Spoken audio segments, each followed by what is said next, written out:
Our visiting delegation in the United States, they have been engaging with think tanks, academic institutions, and media representatives to discuss the India-US strategic partnership and highlight India's position on terrorism.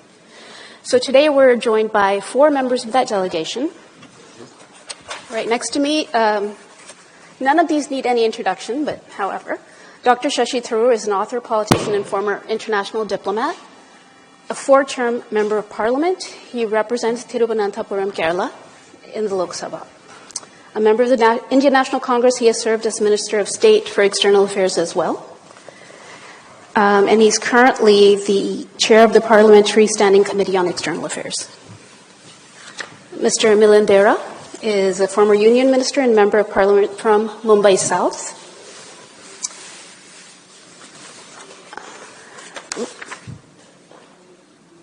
Mr. Tejasvi Surya was elected to the 17th Lok Sabha at the age of 28. He represents Bengaluru South in Parliament. And, of course, Ambassador Taranjit Singh Sandhu is a retired Indian diplomat who was ambassador of India to the United States from February 2020 to January 2024. He's also served as High Commissioner of India to Sri Lanka from January 2017 to 2020. So please join me in giving them all a warm National Press Club welcome.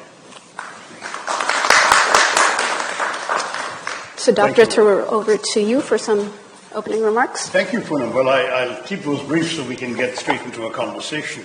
Poonam has already explained who we are and why we're here and who we're meeting.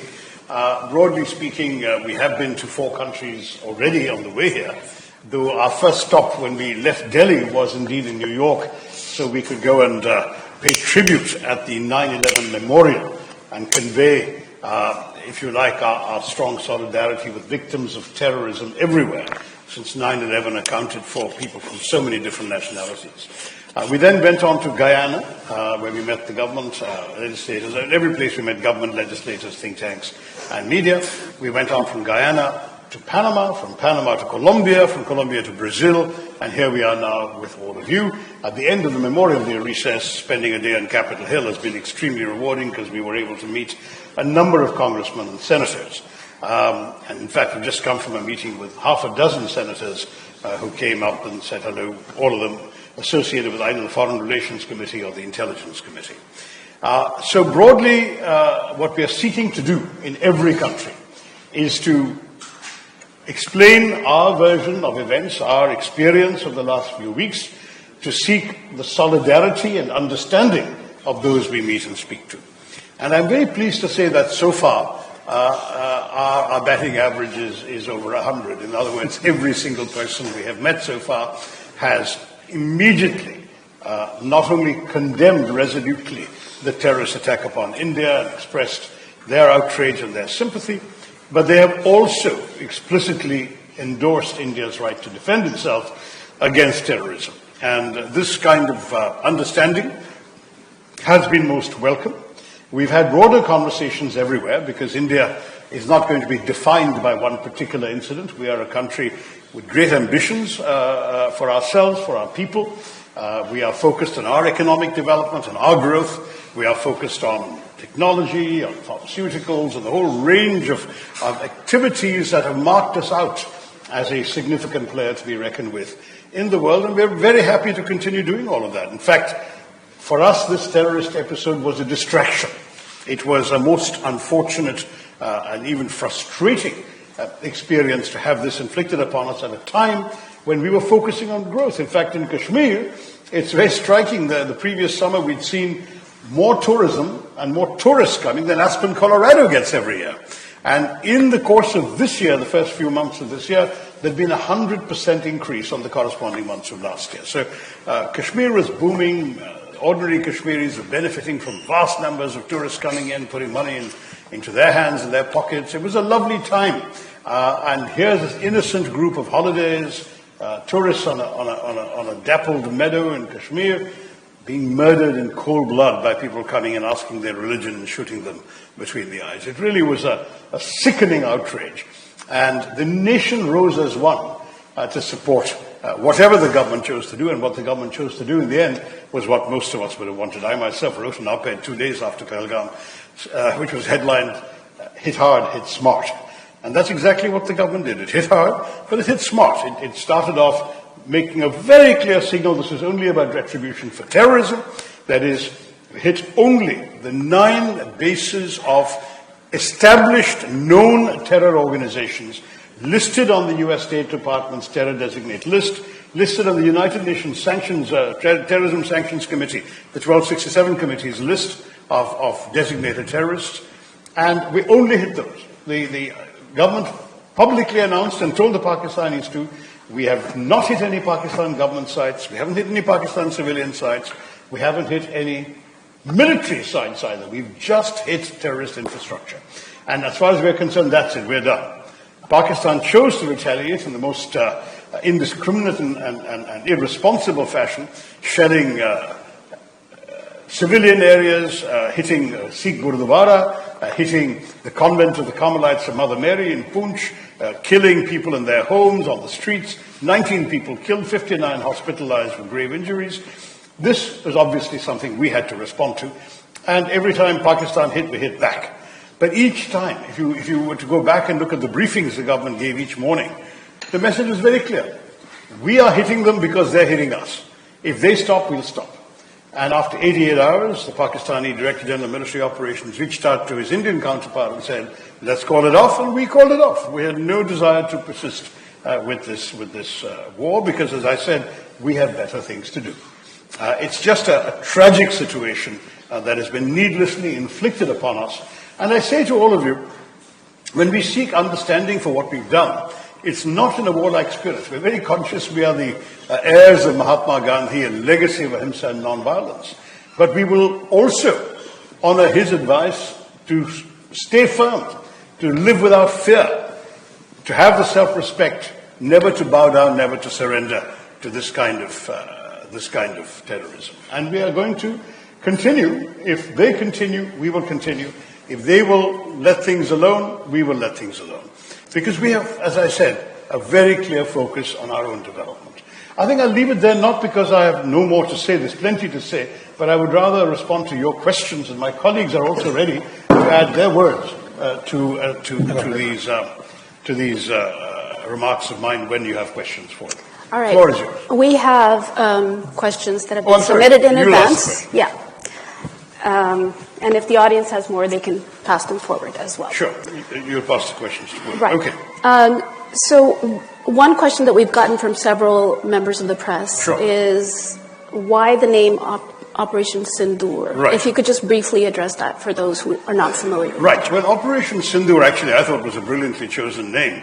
The Sindur, in case some Americans obviously don't know about this, is a vermilion mark that is applied to the center of the forehead of married women in the Hindu tradition. It's widely practiced.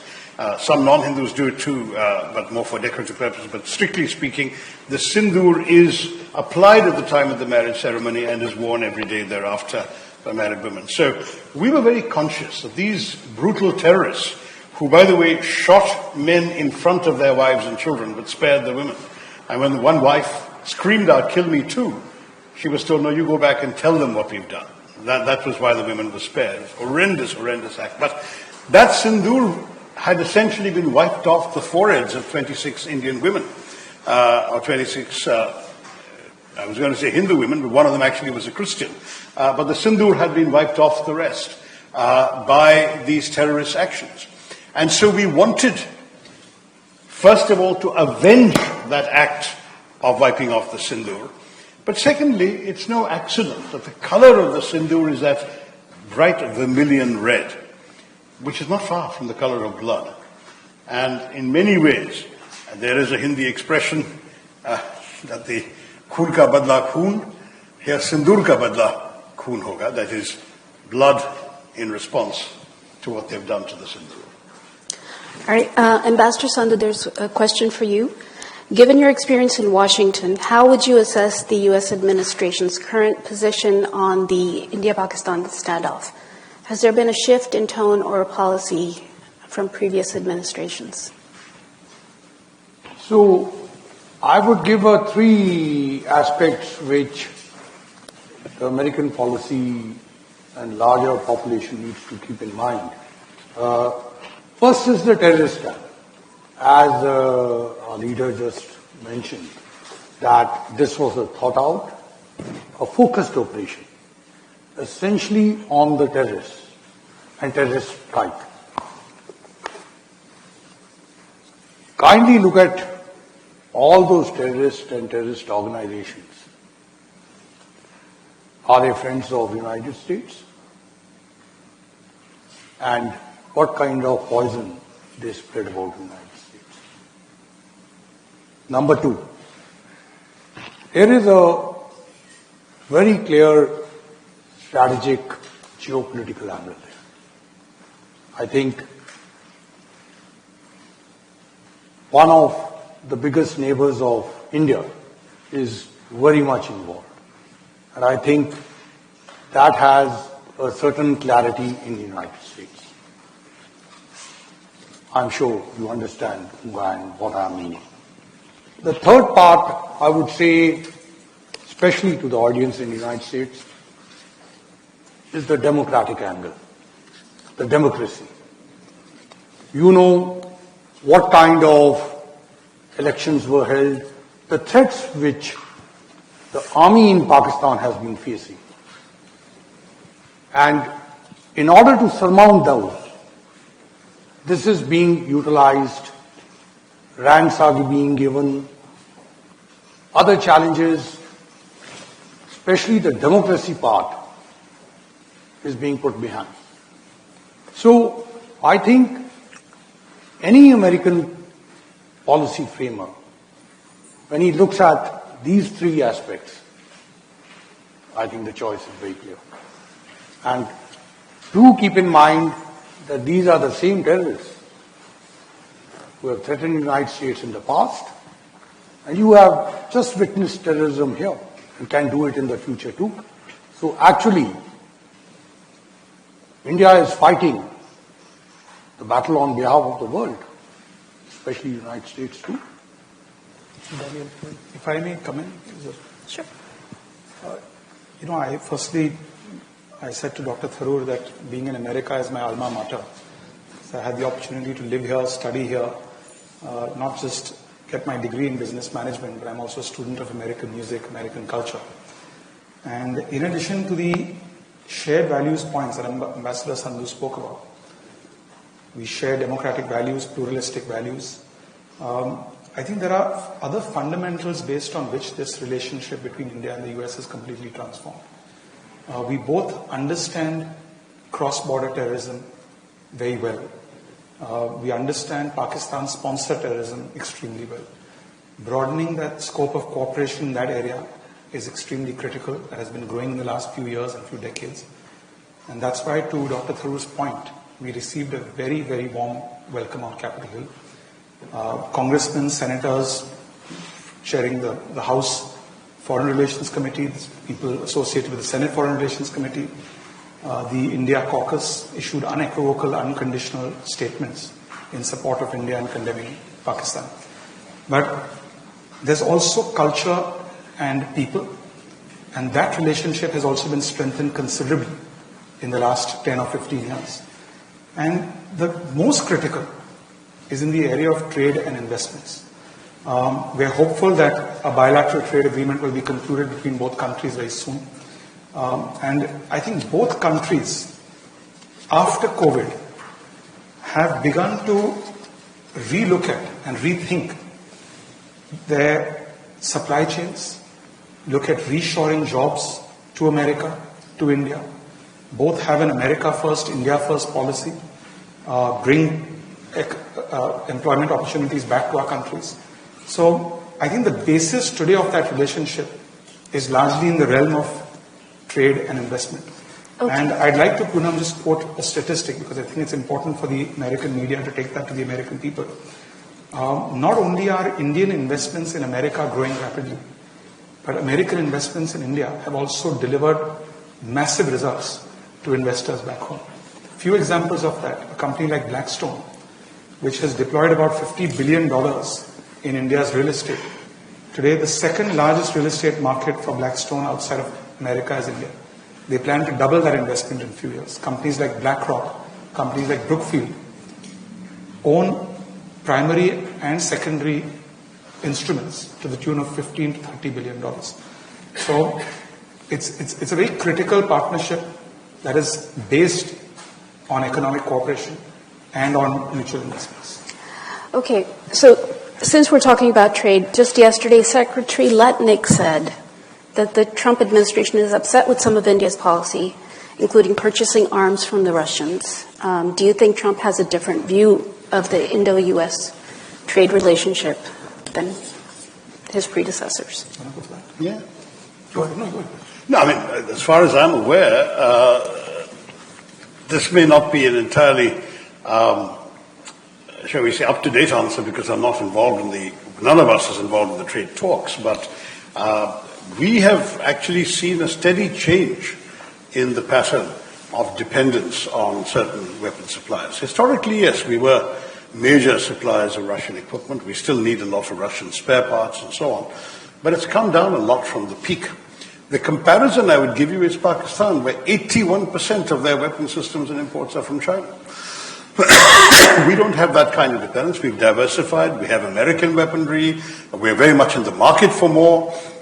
Whatever the Americans are prepared to discuss with us and sell us, we certainly hope will move forward. We've got French weapons. We have French aircraft.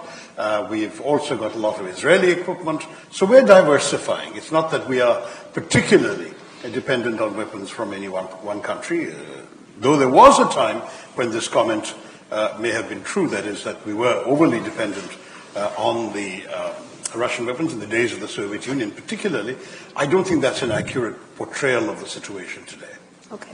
Well, you mentioned aircraft, and the question in a lot of people's minds is how many aircraft did India lose? We do know that there was some loss of aircraft, but not how many in this latest conflict. We're not military folks, and our military are the only ones who really keep track of all of these things. But, I think the important message that came out was, whatever may or may not have happened in the course of a conflict, neither side, by the way, talks about losses very much. And that's partially because you know very well that operational details are very closely held with the senior military people. But I can tell you one thing, whatever may or may not have happened, look what happened on what turned out to be the last night of the conflict, when India not only effectively struck 11 airfields of the Pakistani military, but there are commercially available, publicly available satellite pictures showing the extensive damage done. There's been craters on the runway, there have been operational command centers that have been bust by these Indian bombs, and just yesterday, the Pakistanis publicly admitted that Indian strikes were so wide-ranging and effective, they struck from as far as Hyderabad in South Pakistan to Peshawar in the northwest. So it looks very clear that whatever damage the Pakistanis believe they may have inflicted on India, it wasn't sufficient to prevent India from inflicting such extensive damage on Pakistan that they decided to request us to stop, which we're very happy to do. Okay. So India's maintained that the ceasefire occurred when the Pakistani DGMO called the Indian DGMO, requesting for a cessation of hostilities. Pakistan has been playing up the role of the U.S., and President Trump, even as recent as, I guess, a couple days ago, he keeps saying that he used trade to stop the war. That's not the impression I have. I can tell you that it was a public record that there were calls coming from various foreign ministers to our foreign minister, to our national security advisor. The U.S. was amongst the most active in this regard, and that Secretary Rubio spoke to his Indian counterpart, Jaishankar. He also, in his second hat of NSA, spoke to his counterpart, Mr. Doval. At one point, Mr. Vance, the Vice President, called our Prime Minister. So there was a lot of calls being made, and that's true also the foreign ministers of the UAE, of Saudi Arabia, France, and so on. Many countries were concerned. My understanding is that none of these calls was trade ever mentioned, not one.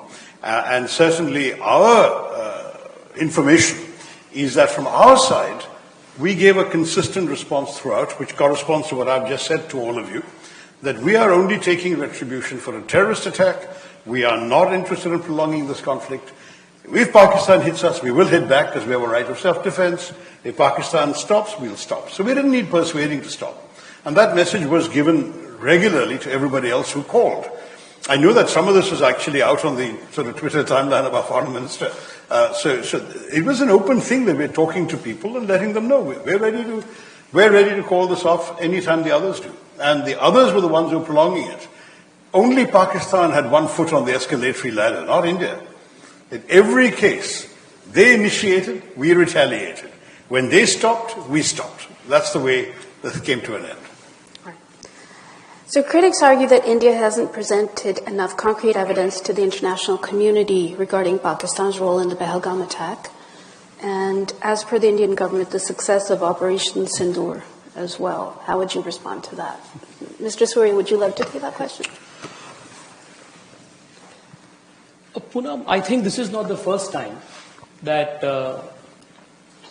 Pakistan has orchestrated an attack against India and claimed to not have any role in it. The very first attack that they orchestrated was right after independence, 1947. They sent Pakistani armed military men, and they said it was Pakistani raiders who went. They said, we have nothing to do with it. But then it was the Pakistani army. This is not the first time. Even in 1998, Kargil, it was again Pakistani military which was directly involved in the aggression. But they again claimed no responsibility. So much so that when the bodies of the soldiers were retrieved, they were not ready to take them back. Can you expect, is there any other country in the world that would do that? Pathankot, we invited them to conduct a joint operation in one of our air bases, 2611 in the city of Mumbai.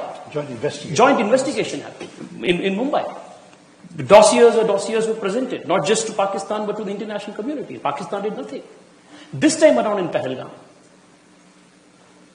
within about 30-40 minutes after the attack, a front called the Resistance Front claimed credit for orchestrating this attack. And it was on their website for almost a whole full day until somebody in Pakistan, their handlers told them to take it down.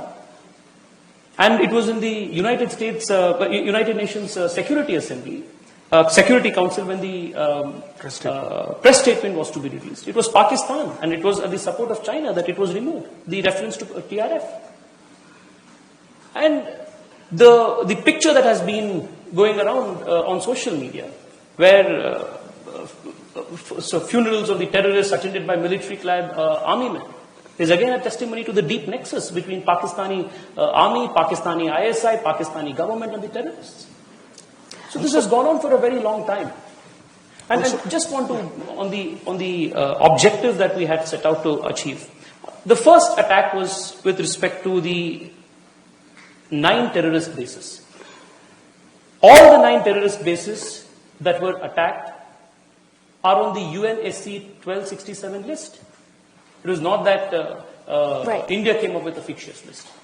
And the attacks from the 10th, 2 things prove India's capability.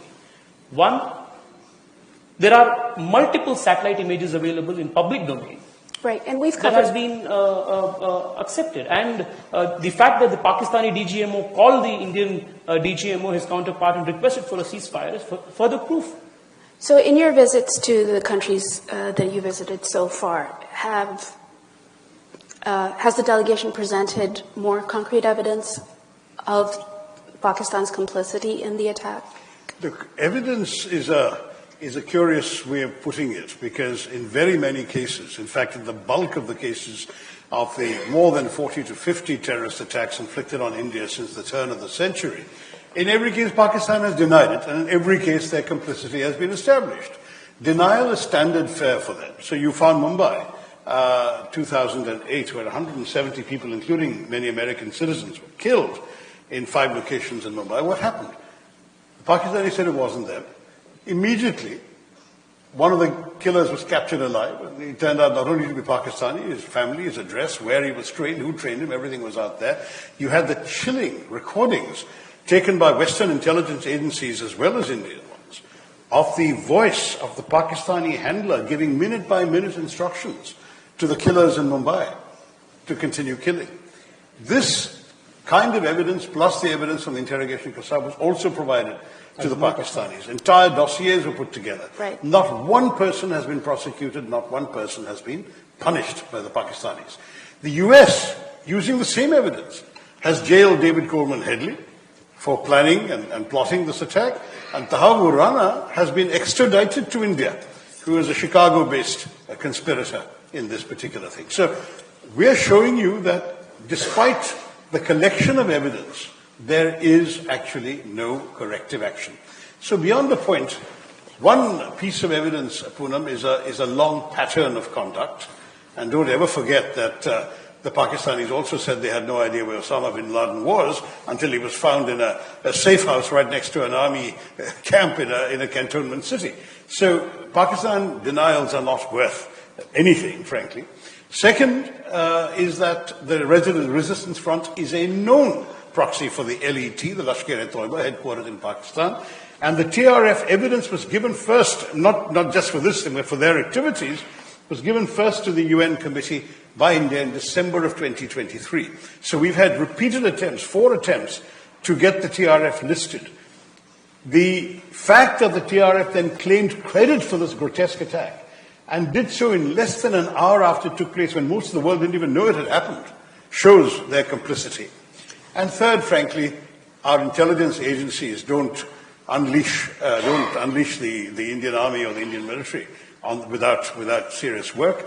They have done their bit, and they have identified with names and photographs 4 of the 5 killers, 2 of whom are Pakistani, and 2 of whom were known to be locals who had gone to Pakistan for training 10 years ago and who clearly came back. So we are 100% sure we have the evidence we need. Those kinds of classified evidence that will not be shared with the public, I'm sure. No, not with the public, but with the intelligence agencies of friendly countries, I'm sure there's been some conversation. You asked us whether the countries we visited have brought this up. Firstly, nobody will bring it up because, as Dr. Tharoor mentioned, Pakistan has no international credibility. And the first response we received from anyone we've met, from Guyana to the United States, is that we understand Pakistan is a, if you want to call it a rogue state, a banana republic. And people very clearly understand that India has nothing to gain by responding to Pakistan unless there's credible evidence. That's right. So that point is a very critical point. That's why when you ask this question, I sometimes wonder who would be asking us to prove something against Pakistan when the whole world knows that. All right, from Osama bin Laden to 2611 to being a terror hit. People understand India has a lot going for it. People understand both countries attained independence around the same time. Pakistan is today a failed state. It's dependent on IMF bailouts. India is the 4th largest economy in the world. It's growing at 6.5%. We have nothing to gain by engaging with Pakistan. Right. Thank you, Mr. Dare. I just want to keep moving to it because we have so many questions from journalists here. So David Brunstrom from Reuters. What role has the U.S. played in encouraging talks between India and Pakistan? I think the U.S. has understood for some time now that India has a very clear position that there will be no talks with a gun pointed at our head. It's not that we can't talk to Pakistan. I was joking the other day, we can speak all the languages they can speak. And we're very happy to dialogue with them in any of those languages. The problem is we will not dialogue with people who are pointing a gun at our heads. I mean, frankly, if your neighbor unleashes his Rottweilers to bite your children, and in fact to do worse to your children, and then says, let's talk, you think you're going to talk to him until he either unleashes those Rottweilers or locks them up in a kennel or puts them to sleep? It's as simple as that. You're not going to talk to people who are pointing guns at your temples. It's not going to happen. We have another question from Sriram Lakshman of The Hindu. What concrete outcomes have been agreed upon or do you expect will be agreed upon from this visit in terms of U.S. actions with regard to Pakistan? Forgive me. May I look at that? I seem to have a slight audibility problem here with what concrete outcomes have been agreed upon, I see. We aren't really here to negotiate outcomes. That's the job of the government. Our job is to enhance understanding to clarify our position and to explain if there are any questions or misapprehensions on the part of our interlocutors. We'll be very happy to address them. There wasn't a specific seek on our part beyond that. It's not that we've come here saying, would you do this for us? That's not what this is all about. And that's true, by the way, every country we've been to. We're just saying, this is our position, we want you to understand, and if you have any questions, we'll answer them, but that's it. We're not asking them to do anything other than to understand our point of view, to express their solidarity, and to stand with us if it happens again. I mean, we have no illusions. These buildings we've destroyed in the terror camps can be built again, 6 months, 9 months, who knows? The problem is, if they think they can keep doing this to us, they've got another thing coming, because we are not going to take it. If they hit us, we will hit them back. And we want the world to understand not only what just happened, but what could happen again if Pakistan does not control these elements on its soil. Ambassador Sadhu, what further diplomatic or economic actions does India plan to take through institutions like the United Nations or the Financial Action Task Force? I think there's already been public statements on that. I think most important aspect is for the entire world community to understand and urge the Pakistan leadership to move away from terrorism as part of its policy. Whatever actions need to be taken or convincing needs to be done by whoever is speaking to the leadership, since you have a parliamentary delegation from there, or whatever parliament is there, I think that needs to be told to them that it is time to come back to the Committee of Nations and look at the relationship between the United States and India. It has transformed into a partnership. You talk about healthcare, affordable healthcare. India plays an important role. Go to the CVS pharmacy and you will see. Talk about the energy partnership. Talk about IT, digital, the new emerging technologies, education. You know that the 300,000 Indian students who are here, who are 2/3 of them in STEM areas, they bring value and competitive edge to United States. That's the kind of country and participation and the relationship that is. I think everybody needs to urge the Pakistan government to move towards that, not towards using terrorists and terrorism. We're also very happy, I think, all of us as a delegation, that the Axiom Space Shuttle, which will be going to the International Space Station, Yes. the second in command, the pilot is an Indian Air Force pilot. And to Mr. Sandhu's point, that's what we want to export.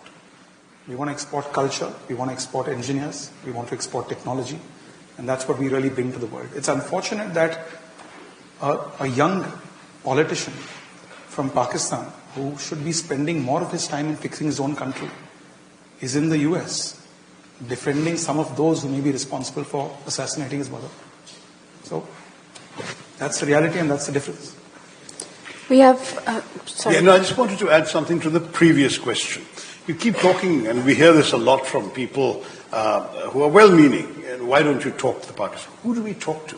See, it's not that we haven't tried this before. We've talked to them many times. And there was a period between 2003 and 2008 where we were talking both publicly, privately, and through a famous back channel, famous later, between a special envoy of the Prime Minister of India and the general running Pakistan, General Musharraf. With all of this, in 2008, we had a very, very pro-peace government in Pakistan, led by President Zardari. His foreign minister, Shah Mahmood Qureshi, was in Delhi to sign a generously liberalized visa agreement with India when the terrorists struck in 26/11. So we're discovering the people we talk to are either unable or unwilling to control the elements who are hurting us. So if you have talking to a civilian government, and the civilian government doesn't even know that the military is up to sending and dispatching terrorists across the border to kill us, who do we talk to? Why should we talk?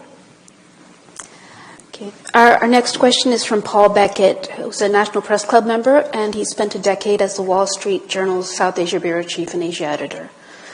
He's asked, how much was India's military response designed to send a message to China, which supports Pakistan, about the capabilities of the Indian military? What was India's? How much was India's military response designed to send a message to China, which supports Pakistan? I wouldn't speculate on the intentions. Our response was to hit the enemy that was hitting us, which happened to be Pakistan. The fact that they were using Chinese weapons and we were bypassing some of the Chinese radar defenses and the famous sort of Chinese network system, where apparently the Chinese system is that they lock into the other side's aircraft. The radar immediately sends a signal to the plane that sends an immediate launch instruction to the missile. It all comes, and that's supposed to be the great sort of Chinese kill chain we read about in the newspapers.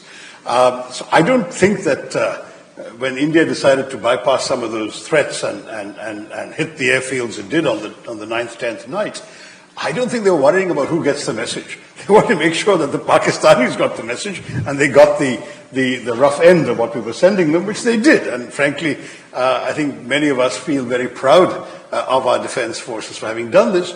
I think those whose job it is to study comparative weapon systems, which is not our preoccupation, they can draw conclusions for themselves. But I do believe that what happened on the night of the 9th, 10th speaks for itself, and even more so, the immediate reaction of the Pakistanis the next morning to call off the conflict also speaks very vividly for itself, and maybe that's the message the Chinese will have to look at. But I don't want to speculate about China. Also, not to forget how the stock market performed. So a lot of people that I talk to who don't know much about India and Pakistan, but they do know that both are nuclear armed. There's fear in a lot of people that, India and Pakistan tensions flare up regularly. They're both armed nuclear nations. So how seriously is the threat of nuclear engagement being taken, and what steps are being pursued to ensure such a scenario is avoided? Okay, first of all, as I say, don't talk about tensions between India and Pakistan. Frankly, we have no tensions with Pakistan unless and until they start acting against us like this. We are very happy to leave them alone. And we have no grudge against them. Let them develop their own country or not develop their own country, or let the army ruin their country. That's entirely up to them. It's not our problem. So we are not creating any, there's nothing we're demanding out of Pakistan right now, except that they dismantle their terror infrastructure, right?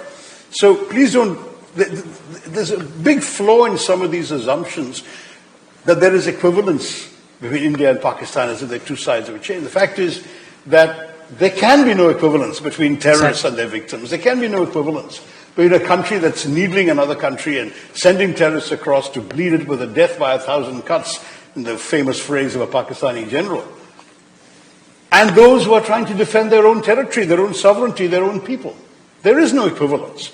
So as far as we're concerned, please don't think of it in those terms at all. But since you asked, the bottom line is, we, in all our actions, have acted so responsibly that we are a long way shy of anything remotely approaching a nuclear threshold. When I say that our first strikes were only at terror bases, we did not even hit any Pakistani military installations until they started sending missiles and drones our way. That's when we responded. Till then, we didn't. So we are not doing it. Look, you've seen the Russia-Ukraine war. One of the countries is a nuclear weapon. They've been fighting for 2.5 years. There's been far more devastation and destruction taking place, and yet there has been no resort to nuclear threats or nuclear weapons or whatever. I think that India-Pakistan is way, way, way short of that. We're talking in this case about an 88-hour conflict. We didn't even engage any ground troops. I don't think either country was able to penetrate the airspace of the other. It was drones, missiles, artillery shells, this sort of stuff. And it was a battle in some ways also between defense systems, in which I'm pleased to say we seem to have come out of it rather better, because there are no reports of any extensive damage in India, whereas lots and lots of downed drones and downed missiles have been found on the ground. None of them have done any major damage. So if you want to compare defense systems, that may be the more interesting comparison, not nuclear systems. Could you elaborate on the nature of recent conversations between India and China in the context of maintaining regional peace and security?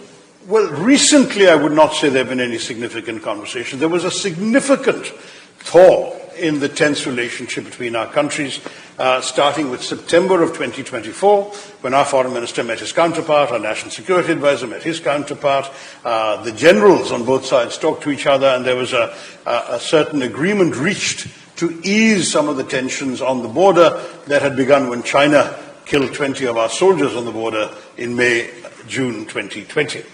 Now that process of thawing had begun barely 7 months ago,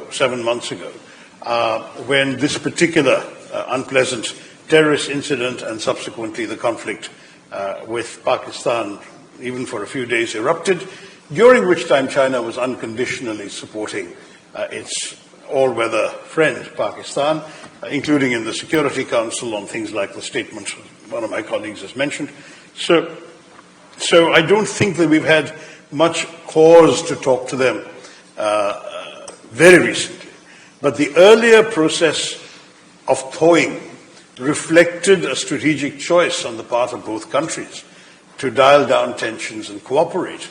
And I think they will now have to see whether in the wake of what has happened, one can just go back to business as usual, or whether further discussion and dialogue is required. I think this is a process which at the moment is beyond the remit of my colleagues on this delegation and me. But I can say that there was a process that was very positive along the lines that your question asks, but it didn't frankly get revived after the 22nd of April. Ambassador Sandhu, in the context of the Quad, do you believe India's participation has translated into strategic support during security crises, or does it remain largely a maritime and economic framework? See, the Quad has been a developing story. You know from where it came and how it has moved. It's a much wider partnership. I think during the COVID period we saw, and that process is moving ahead. From what I have read, the next foreign ministers meeting is going to take place in Washington soon. And there are a number of clear projects, especially in technology and many other areas, healthcare, that Quad is undertaking. So I presume that will continue further.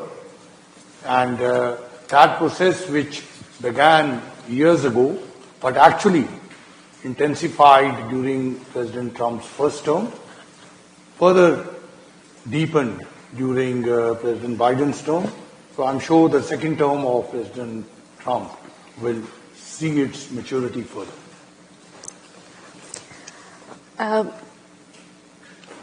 Again, related to Operation Sindur, but related to press freedom. In the case of Operation Sindur, a 19-year-old student who wrote a social media post was first suspended and then arrested, even though she removed her post and apologized, prompting the High Court in Bombay to describe her detainment as absolutely shocking, according to the Hindustan Times.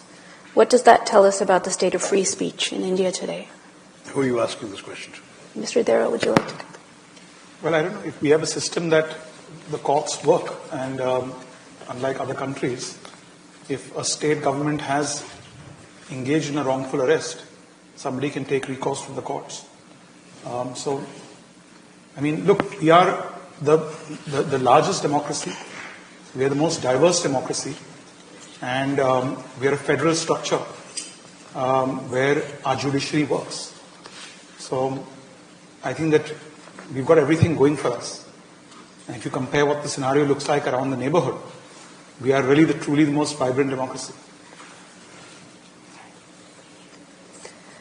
So, Dr. Tharoor, why is it so tough to sell India as a victim of terror to the West? For most Westerners, it's a basic understanding that their government will stand against terrorism. So what's the missing link here? The fact that India had to send 7 delegations after the operation says a lot about how India has failed on building consensus on a topic like terrorism. That's an interesting way of seeing it, because our experience in our meetings has not implied any lack of credibility or any non-receptivity to our message at all. So had your question been well grounded, we would have probably had some pushback or some skepticism or some negativism even, but we didn't. And we're talking about fairly wide range of countries. I mean, I realize that Guyana is not the United States, and that Panama or Colombia or Brazil all have independent characters, but in every country we've encountered government officials, legislators, think tankers, and media, and of course members of the general public. And I can't think of a single example, can you, where we had any skepticism, any difficulty selling the message. Some of the details we were giving them opened their eyes, but some of the, not one person said, we don't really believe this, or we think you're spinning a yarn or whatever. This is why Pakistan is now following in our wake to say we are also victims of terrorism. But if I can quote a former American Secretary of State who famously said, well, you can't breed vipers in your backyard and expect it to bite only your neighbors. That's what the Pakistanis did, sadly. And the result now is that they are being bitten too. I mean, we all know that, for example, the Taliban movement, and in fact, by and large, all these terror organizations were created by the Pakistani military and ISI and so on for specific target purposes. There were some units created to hit India. There were some that were created to take over Afghanistan. They wanted to do damage on both sides, on both of their borders. And ironically, one group has now broken up and started hitting Pakistan. The so-called Tehreek-e-Taliban Pakistan is an offshoot of a terror movement initially incubated by Pakistan that's turned against its masters, just as Dr. Frankenstein discovered. You build a monster, you can't control it. That's what's happened to Pakistan. So, this morning, in fact, our meetings on the Hill, in private and in public, congressmen and senators were very clear in supporting our stand. And so as I said, the point of credibility, forget about the point of credibility, the point of you did the right thing, you have every right to defend yourself, as do we. So that's all we've encountered in these 5 countries. There are 2 consistent themes that have come out in all of our meetings, and yesterday I was talking to a couple of MPs who were part of the other delegations, including in Islamic countries. 2 consistent themes. One, they are unequivocally in support of India and India's position against zero tolerance for terrorism and our counter-terrorism measures. Second, every single country that we spoke to is extremely enthusiastic about engaging with India in multiple other aspects. What can they engage with Pakistan? They want to do trade with India. They want to do technology with India. Countries like Guyana said, we are an extraordinary friend of India. Indian companies need to show more initiative to come here and help us out. Panama, I still remember, even while we were exiting the office of the president of Panama, he said, when will you be bringing the IIT to Panama? The same thing was with Brazil, from agro-technology to yoga, Ayurveda, harnessing India's digital stack. Every country is keen to do business with India, to talk trade with India, to talk future with India, because we bring a multi-dimensional value addition to the world. So, Ambassador Sandhu, and to all of you, basically, we always get, voices of support, like, whenever something terrible happens in India. But it doesn't go much beyond that. I mean, the Mumbai attacks, the killers still roam free. Although when Prime Minister Modi was here in the joint statement, India and US always say that, we need justice for the Mumbai attacks, in which 6 US citizens also died. Again, when Prime Minister Modi was here earlier this year, there was a joint statement. But it doesn't translate into any real pressure on Pakistan. There's no movement. So, I think what you are alluding to is something which should make everybody in the United States stand up.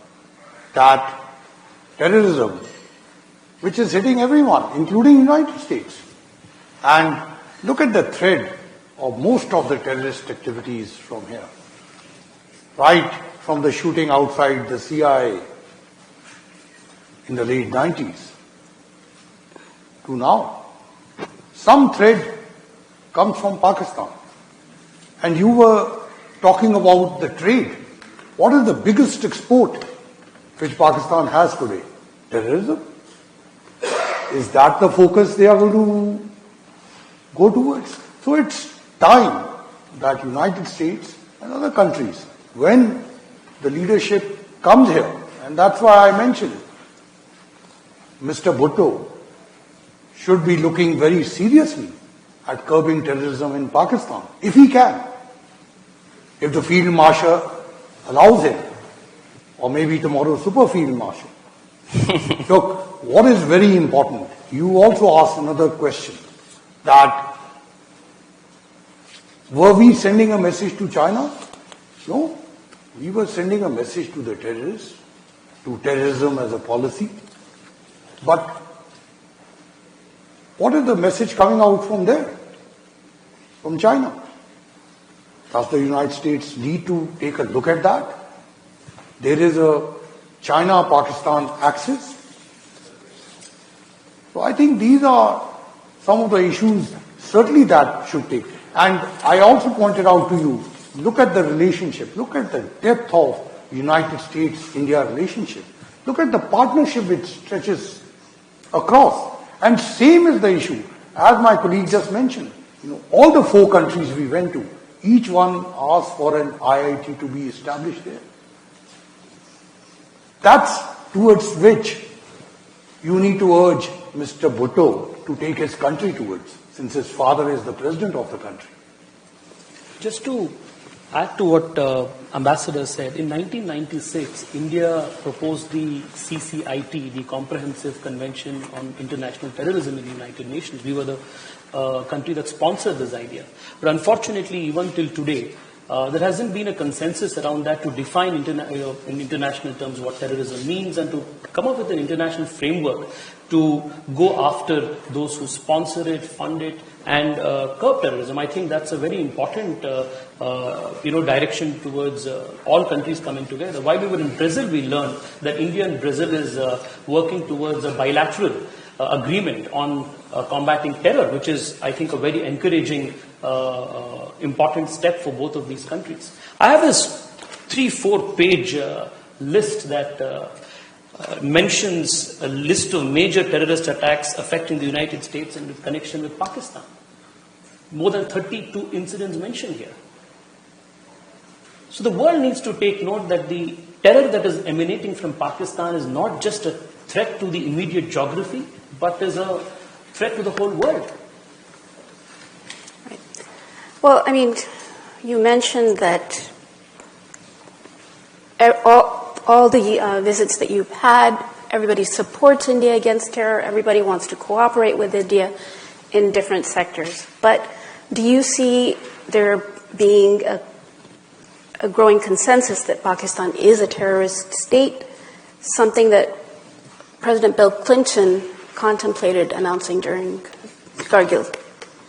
Look, I mean, I think the Pakistan situation is such a mess that I would not want to venture a simple answer. I think that we have a peculiar situation where there is a nominally elected civilian government, but the reins are held by the military, where the most popular politician is in jail and has been for a couple of years and continues to attract mass adulation while still in jail.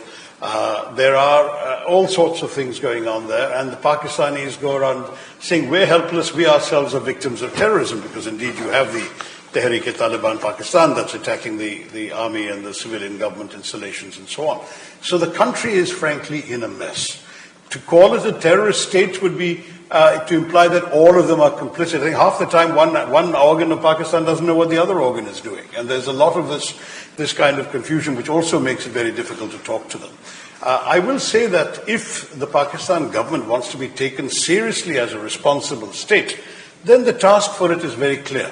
Dismantle the existing infrastructure of terror. Shut down every one of these terror training camps. Ban each of these organizations. Close their bank accounts. Arrest their leaders. There are 52 names in the list of the United Nations Terrorism Committee. Arrest all 52 of them. Put them in bars. Prosecute them seriously and not in the frivolous fashion we've seen after the Mumbai attacks. I mean, there are things that Pakistan can do in order to actually be respected for this kind of thing, but it won't do them. It's not doing them. And this is our biggest problem, Poonam. We would much rather not waste time on this issue, to be honest. We all have better things to do in India. But as long as Pakistan continues to incubate this kind of terror, these units, these terrorist groups that come and do this kind of colossal damage and cost lives in our country, then we'll have to respond exactly as we've done before, as we've done from the 7th to the 10th of May, and Pakistan should realize there will be a price to pay for terror. They cannot just walk across the border and kill our people and get away with impunity. All right, before I ask the final question, I'm just going to take a moment to thank the Headliners team leader, Jen Judson,